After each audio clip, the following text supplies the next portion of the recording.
Hello, everyone. My name is Ariella Wagner. I'm the founder of SunRay Construction Solutions, a national construction document service. We help thousands of general contractors, subcontractors, and suppliers secure their right to get paid. Today, we have the incredible Russell Rorick from the Myers, Roman, Friedberg, and Lewis law firm, who is a stellar attorney. And without further ado, I will introduce Russell Rorick. Thank you, Ariella. Well, now I have something to really live up to with all that hype. Good morning, everyone, and welcome to our presentation of what happens after I file my lien and how do I get paid. For those of you who are new to the program, look at your chat box in your dashboard, and any questions you have, you can just put in there. We'll be watching that. I'll collect any questions and answer them at the end if I haven't woven them into what I have in the presentation. As you know, I'm a lawyer, and with lawyer, there's always the fine print. So there it is. Now, on to the show. You have a lien right. You have a bond claim right, particularly in public projects, but also in some private projects. So the question is, if you're not being paid, are you going to file a lien? Are you going to file a bond claim? Are you going to file both? Or are you going to file neither? A lot of it will depend on an entirely different set of things. Liens tend to be faster money. Bonds tend to be more sure money. A lien can have a problem because you are just a lien. If it's a private project, you're a lien on the property itself, and the construction mortgage is going to be ahead of you, and possibly some other things. All mechanics liens will have the same priority that you do, so nobody's getting in front of you and you're not getting in front of them no matter when you filed. Bond claims don't pay out so quickly, but they are more sure because they are for a sum certain. And particularly on public projects, there's both a payment and a performance bond. So you're interested as in the payment bond part. Should you file both? Depends. How much money is there? Are you concerned? Sometimes it's worth filing both. What if you always have to file a lien to get paid? You don't, but generally, I would look at it as being, if your claim is really very small, not to bother. I think the lowest one I've ever filed, because I had a client who was absolutely insistent, was for $600. I don't recommend filing a lien for $600, but by the time you get up a little higher into the thousands, then I start thinking about it. By the time you get past 10,000, I'm in on it. If you're doing this yourself, now, when I first started learning about mechanics liens, I went to a seminar, and this was back in the late 1980s. And the lawyer who was presenting the seminar said, when you are filing a mechanics lien for your client, because he's only talking to lawyers here, when you're filing a mechanics lien for your client, be sure that your malpractice coverage is paid up, because if you don't do this all the time, you are going to screw it up. And this is one of the ways that people always screw it up. If they read the statute, it tells you exactly how to file your lien. That's in Ohio Revised Code section 131106.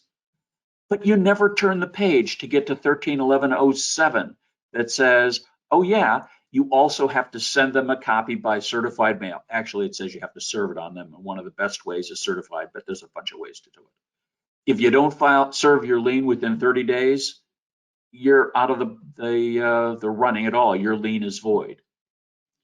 Okay, your lien's filed, it's served, your bond claim is served. Now what do?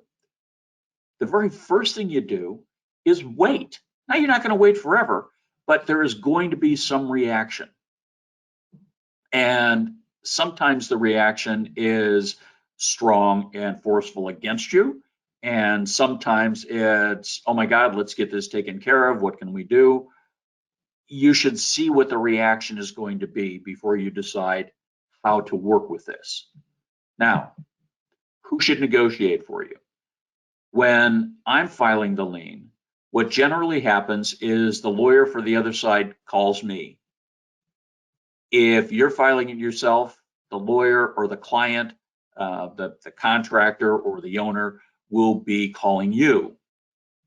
And now you decide, what exactly should you do? If they call you, the one thing you want to do is listen. Don't start talking. Don't start telling them how awful they are and why you filed this lien. You filed it because it's business, period. You want to get paid. You've done all your work. You've supplied all your materials, and you just want to get paid. And the statute says you should do this. It says you can do this. So if you're really, really good at negotiating, fine. You can do it. I assume I'm reading another slide. I suggest that you, and when I say you, I'm speaking to the owner of the company or the president of the company, not do the negotiating, even if you're the best negotiator in the company. Why? Because what you say is going to be taken as gospel. If you have somebody else in your company who's really good, there's still a reason you shouldn't let them negotiate or talk to the other side, particularly talk to the lawyer, but we'll get there. If you have somebody other than you, the owner, negotiating, they're not the last word. So they always get the chance to turn around and say, somebody else I have to report to and I can't agree to this and that type of thing. If you're a small business and it's a mom and pop shop, great. You have another boss, even if you're the owner. Who's the other boss? Your spouse who's not on the phone with you. Always push it off to somebody else. So you have more leverage because you're negotiating on behalf of the company, but you're not the final word. Remember, if you're negotiating, assume that particularly if it's with the other client, the owner or the contractor, assume that you're being recorded. A lot of people do that. In fact, consider doing it yourself. I never do. I know I have clients that do. It's not a bad thing. It works particularly if you are in Ohio and they're in Ohio. Ohio's law says as long as one person to the conversation agrees to the recording, then it's legal. If not, if you cross state lines, now you don't know what the law is in the other state. So you can get yourself in trouble because you may be recording something that's illegal for you to have done if they're in a different state. The first call from their lawyer is when they call me, this is exactly what they say. If they call you, I'm sure they're going to say exactly the same thing. The contractor owes you nothing. The title, the lien is bad. It's a slander of title, and they're going to sue you. And then the last thing is prove you did all the paperwork right. If we go back to the beginning of you needed to serve a notice of furnishing, the first question I get is, let me see the proof of service of the notice of furnishing. Absolutely the very first thing they ask me. Why? Because they're trying to knock the lien out on a technicality. The second thing they're going to ask is, okay, prove you served the lien. So, that's kind of obvious since they clearly have it. But those are the things you need to get right. And if you start talking to them, one of the problems is you're making admissions. Every time you say something to somebody else, because you're a representative of the company, they can then take that later and come back and say, well, on the telephone call on X date, which we recorded, you said this. And so that is, it's either an admission or it's a statement against interest or something like that. So when you have that, it's going to come back to bite you if you didn't do everything perfectly. I can screw it up. Your lawyer can screw it up because they're not making admissions. They may say something which, well, you said to me that your client did this. Oops, I was wrong. It's not an admission. If there's a lawyer on the other side, you really, really, really don't want to be the one who's negotiating for all kinds of reasons, because face it, what's the job of a lawyer? Well, the first job of the lawyer is to represent their client and get their client to their best position. Is it to get you paid? Is it to do the right thing? No, it's to make sure that their client gets the best deal possible. The same thing with the debt collector. These people are experienced. The second thing with the lawyer, win for their client, but the second thing is to trap you, to ask you leading questions. As we talk about it in law school, is to lead you down the primrose path, where you get in a circumstance where you no longer have the ability to say no because you've answered enough questions that will trap you into the logical answer that they want, which will destroy you. They trap me into that, not so often because I know what they're going to ask. But if they were to do that, then I say, guess I was wrong. Use your construction lawyer as much as you possibly can. Oh, and try not to put stuff in writing back to people, because what sounds innocuous to you in a writing will come back as evidence against you.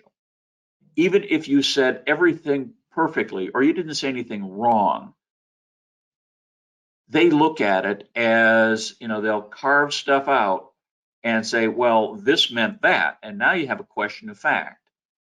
And with this question of fact, now maybe you get to a judge. So use your construction lawyer to resolve the issue and get you paid. And I underscore the concept of construction lawyer. I like Cousin Eddie, your personal injury attorney. I pick on him all the time.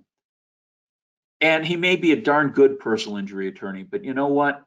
He's probably not a very good construction lawyer. I'm not a very good personal injury attorney. Why? Because I don't do personal injury, but I do construction law, I do mechanics liens, I do all that every day. And there's good lawyers who do exactly the same thing I do. Pick your lawyer for what they can do. Experienced construction lawyer, you'll see people who just want to get in the game because they've gone to a seminar or a webinar and now they think they know everything. And so they put up a website that says they do this, they do that, and in their grand litany of things, they say, oh, by the way, I do personal injury, I do divorces, I do criminal law, I do construction law. What do you think? You think construction law is their main focus? Probably not. So be careful who you select. When you're talking to your lawyer, when you're giving your lawyer your documents, if your lawyer gives you a list of everything he needs, this, and this, be sure that you give him or her all of that, but not just all of that. Don't decide what you think is important.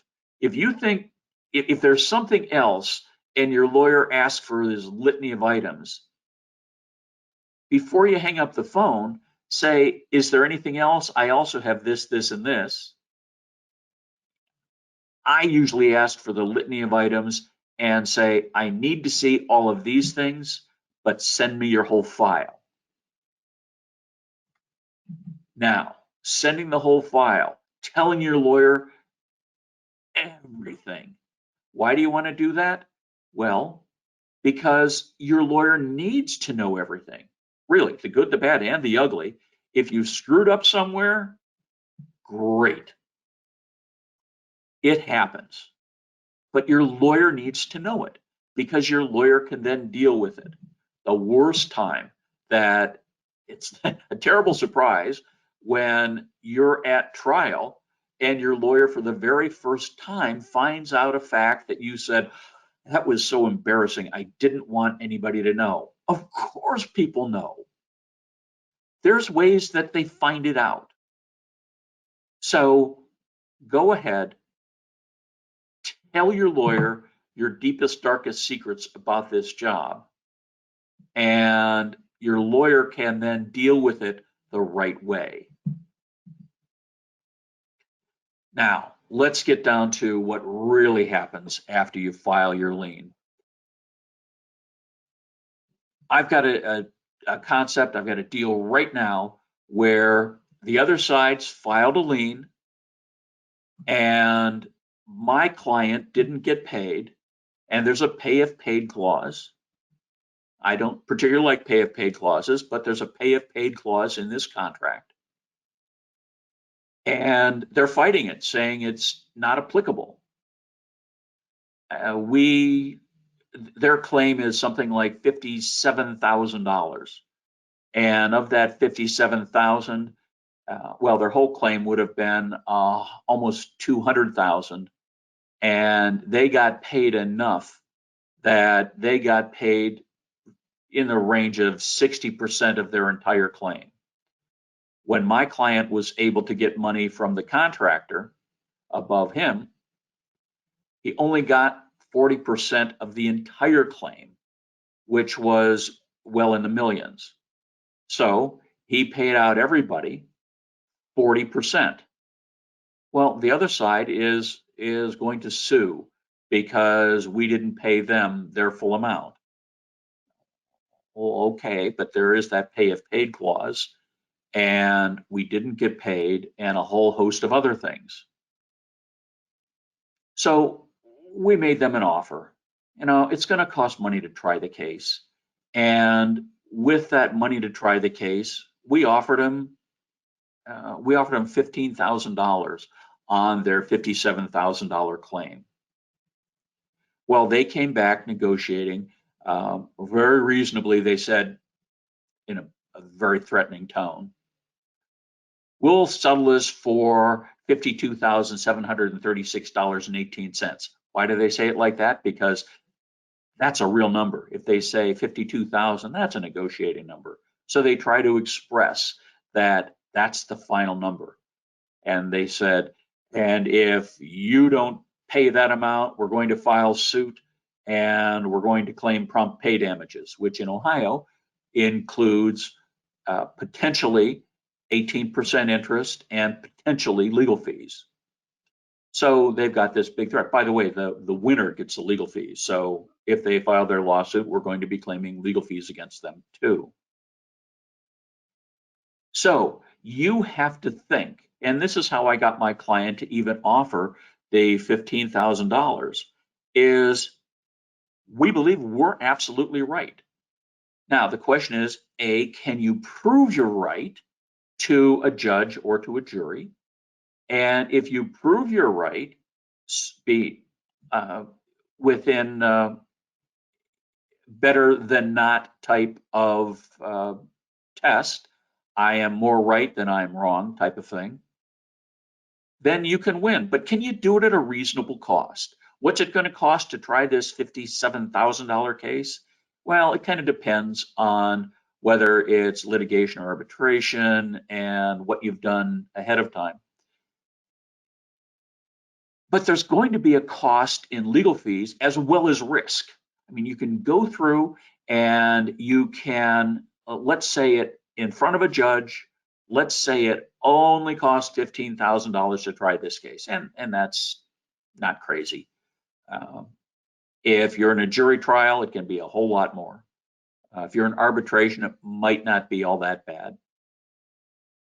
But you have the risk of the trier of fact, being the judge, jury, or arbitrator, deciding that you are right and you're completely right and you get all of your money or you keep all of your money, versus some split the baby type of thing, and then the potential of having to pay the other side's legal fees, et cetera, et cetera.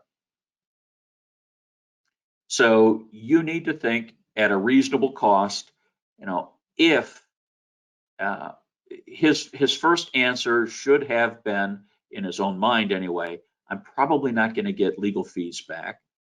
So my good negotiating starting point would be what I think I'm going to charge in legal fees to do this. Now, maybe he thinks he's only going to charge $5,000. Maybe he's lucky. I don't think so. So what's the reasonable cost? He should have come back with at least a nuisance value. The nuisance value is the cost of litigation. Do I think he's wrong? Absolutely. Does he think he's right? Absolutely, at least outwardly. So your lawyer should be talking to you about what a reasonable cost is. And if you try this case, what's your risk? What's your cost? Where you should settle it so you don't break the bank and end up worse off than you were. Now, what kind of dispute resolution are you going to be doing? You're going to start off with negotiation almost all the time. Even if a suit is filed, you're going to be in negotiation, because the vast majority, 98% of cases settle before trial. Sometimes they're on the courthouse steps, literally. Sometimes they settle right up front. Mediation comes in the middle, and mediation is a controlled negotiation with a third party neutral who tries to speak to both sides like a parent and get them to make a rational decision. Now, look at your contract. If you're going to be in the lawsuit type of arena, you have to figure out if it's litigation, a lawsuit, or it's arbitration. It will say in your contract if it's going to be arbitration. If it's silent, it's litigation. There's a lot of times when it will say, at the sole discretion of the contractor, we will use arbitration. That's the worst possible clause ever, because whatever you choose, they'll choose the other and force you into it, which means you spend double the money just to get in. And if you get into arbitration, there's a big filing fee to begin with that you won't get back. So don't sign a contract that says that, but always, always, always read your contract, or I'm sure your lawyer's going to read your contract, so you'll do the right thing there. If you're in a lawsuit, really negotiate a good business judgment settlement. Good business judgment settlement. That's what I was talking about before, which is exactly what's going to go on. Not getting too far afield of the costs. If you can't get a settlement up front, you're trying to collect this money, then you're going to file suit. I put that in quotes because maybe it's arbitration. Be prepared for a counterclaim, always. The best defense is a good offense, so they come back swinging with everything in the book trying to knock your claim out. Always understand that that's going to be there. In construction, never fails, always there. Now, when you file a lien, you're going to get calls. There are going to be collections services. There are some that sound like lawyers. I have Texas highlighted there because there's one Texas collection firm that has 3 names, and it sounds exactly like a law firm. They do not disabuse you of the assumption you have that they are lawyers. They talk like it, they walk like it, you look at their website and you have to read between the lines to figure out they're not lawyers, and dun, dun, dun, dun, they lie to you. They say, we have a number of clients that we are representing. We are going to file a class action suit against this owner, the contractor, whomever, for non-payment, and we just wanted to know if you wanted to get in on this. Well, if it truly is a class action, why do you care? You're going to ride along and you're part of the class. Now, here's the big secret. There are no class actions in construction claims like this. For collection of money, unpaid contracts, there's no class action. And what they'll do is they will get you signed up. And once they get you signed up, it doesn't matter how you collect. You can't void the contract. You can't get out of it. If you sign up with them and the next day the client or the contractor pays you in full, you still owe them their collection fee, even if they've done nothing. They're not lawyers, and even if they are, they're not your lawyer. They're acting as a construction company. I'm sorry, a collection company. If they're not lawyers, they can't make legal arguments. They can't go to court. They will hire their lawyer to represent you, and you will pay for that lawyer. You're better off going directly to your own lawyer. Usually lawyers don't charge a contingency fee to collect money like this because contingencies are hard because of what? Among other things, that counterclaim.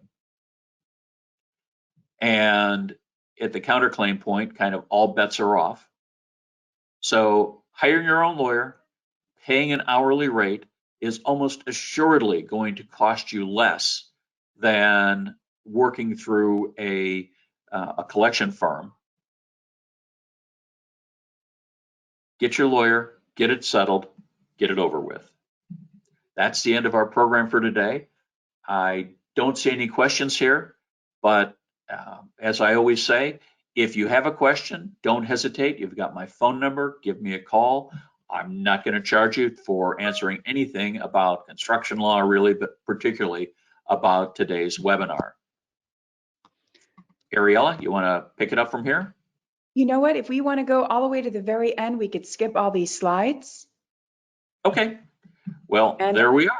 We're at the end.